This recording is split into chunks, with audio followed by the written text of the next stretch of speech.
शैक्षणिक इतिहास की माने और वैज्ञानिक दृष्टि से देखें तो भारत में मात्र 10,000 वर्ष का ही इतिहास है। उससे पहले कोई भी मनुष्य भारत पर नहीं था, ना ही उसका कोई घर, जमीन, मकान या किला या कोई राजा रानी, ऐसा कुछ भी नहीं था।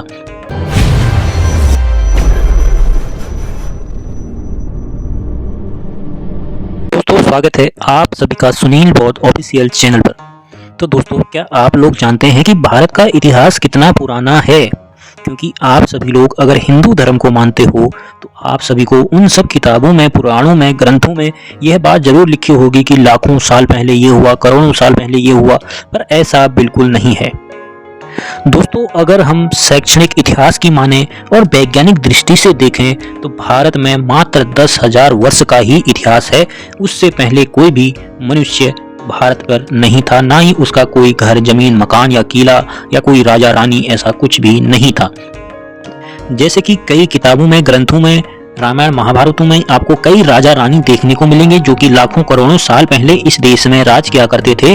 तो दोस्तों, उन सभी को जिस धर्म से ताल्लुक रखते थे, वैदिक धर्म से या वैदिक संस्कृति से, तो उस संस्कृति का कोई भी गांव, मकान या अनुयायी या कोई शासक या उनका कोई किला या उनकी कोई मुद्रा या उनकी कोई अभिलेख या उनकी कोई लिपि, भाषा, ऐसा कुछ भी जो है अभी तक ना मिल पाया है, ना अभी तक उन सभी बातों को कोई भी सिद्ध कर पाया है।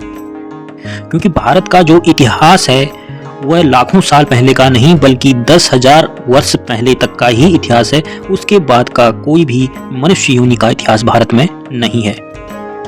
उसमें भी दोस्तों, उत्खनन इतिहास कहता है कि बौद्ध संस्कृति से जुड़े उत्खनन द्वारा जमीन के नीचे से असंख्य साक्ष्य मिलते हैं, पर ब्राह्मणी वैदिक संस्कृति का इतिहास जमीन के अंदर से या किसी शिलालेख से आज तक ना मिला, ना ही सिद्ध हो पाया।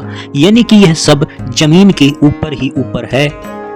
दोस्तों, अगर हम शैक्षणिक इतिहास की माने और वैज्ञानिकों की माने, वैज्ञानिक दृष्टि से हम अगर देखें तो यह स्पष्ट होता है कि भारतीय इतिहास की पुस्तकों में, दोस्तों, भारत के इतिहास की पुस्तकों में जातिगत सम्मान भोगी वर्ग द्वारा यह जानबूझकर इन पाठ्यक्रमों को शामिल किया गया है। एक षड्यंत्र के तहत इन किताबों में लेखन का कार्य करवाया गया है ताकि समाज का सभी वर्ग के लोग इसी ज्ञान को सर्वोपरि माने और इसी ज्ञान को सच माने।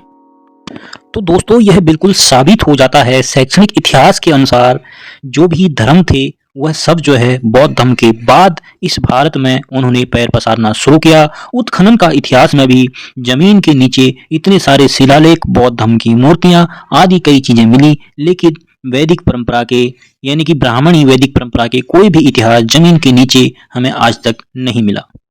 तो दोस्तों, बने रहें वीडियो पर, चैनल को सब्सक्राइब जरूर करें और हमें सपोर्ट जरूर करें। जय भीम।